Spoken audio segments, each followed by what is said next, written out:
Are you tired of struggling to get your plants to thrive? Do you feel like you're throwing money at fertilizers and soil amendments without really knowing what you're doing? As a newer gardener, I can relate, but let me tell you, there's one simple step that can make all the difference: getting a professional soil test conducted. In this video, I'll share with you the benefits I've experienced from having my soil tested and why it's a game changer for any gardener, whether you're a seasoned pro or just starting out. Before I dive into the benefits of a soil test, let's address the elephant in the garden. Is it really worth the money? Though it's certainly true I've been doing well enough without conducting a test until now, I'd answer a resounding yes. Think of it this way. Just like you wouldn't start a road trip without checking your car's oil, you shouldn't start a garden without knowing what sort of soil you're working with.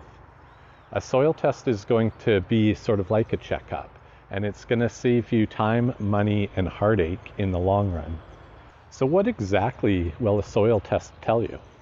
It can reveal things about your soil's pH level, nutrient content, organic matter composition, and many other things. This information can really help determine what type and amount of fertilizers to use, as well as what plants are going to thrive in your specific soil conditions. If you choose to test on a regular interval, it can also help track the ebb and flow of your harvests and amendments and what that's doing to the overall soil health. In other cases, it may tell you what you can safely skip, as your soil may have more than enough of certain nutrients already, saving you the money and effort. Now, you may be wondering if there's a reason not to bother with a soil test.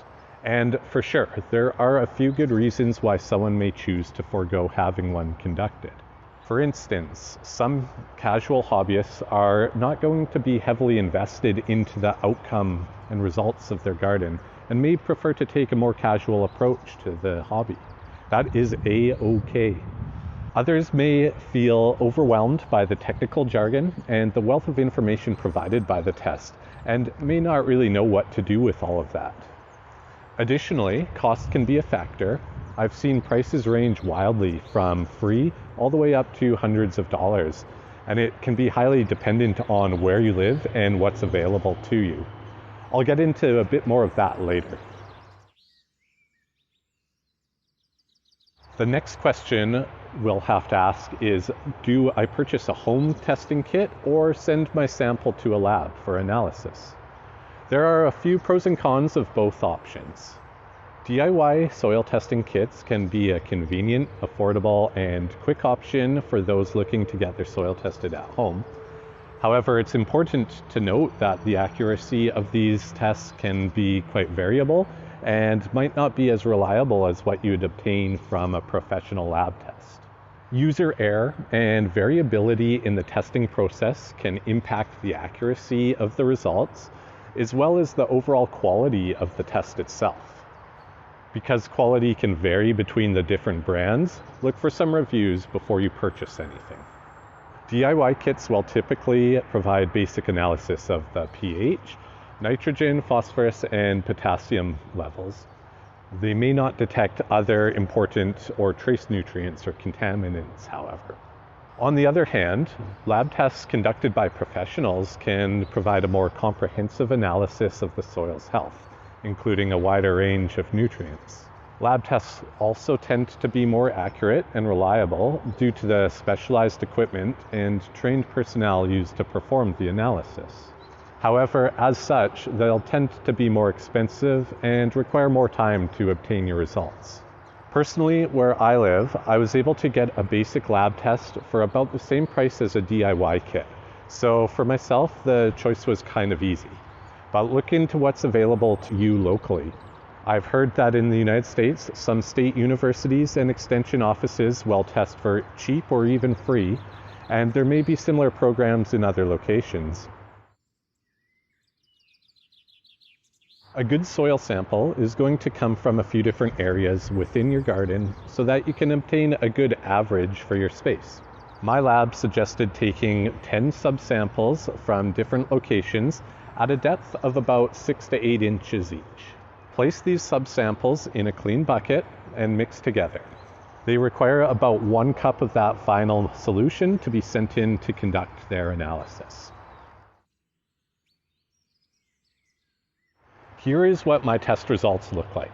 It's a bit overwhelming at first, isn't it? I'll take you through some of my interpretations so that you can get a better idea of how to read it. First off is organic matter. Generally, high levels of organic matter are associated with improved soil structure, increased water holding capacity, and better nutrient availability, all of which can lead to higher crop yields. The percentage will vary depending on your soil type and preferred gardening practice, with organic gardens typically having higher amounts overall. Typically, the range you would expect is somewhere between 1 and 10+%. Now mine came back at 9.5%, which I was really happy to see. I've been working hard to add a lot of organic matter through leaf mulching and amendments, and have been stepping up my composting game as of late. It's validating to see that this is reflecting positive already.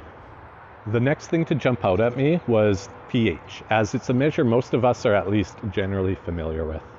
With 7 being neutral, and many plants preferring the 6 to 7 range, the 5.7 jumped out to me as a little scary, being closer to that acidic side. However, not so fast.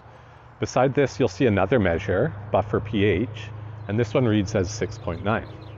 It was a little tricky to find a succinct answer to what this meant at first, but I was advised you can think of it as a bit of a reserve, available in the soil but not currently being utilized. Generally speaking, regular cultivation of the soil is going to move the overall pH toward that buffer measure. As such, the lab didn't recommend I add any lime amendments to bring that pH up. My basic report also tested the following nutrients: phosphorus, potassium, magnesium, and calcium. All of these are quite important to plant growth, and all of my ratings came between medium up to very high. Again, knowing this measure was quite validating in that I have quite a few reserves in these important areas.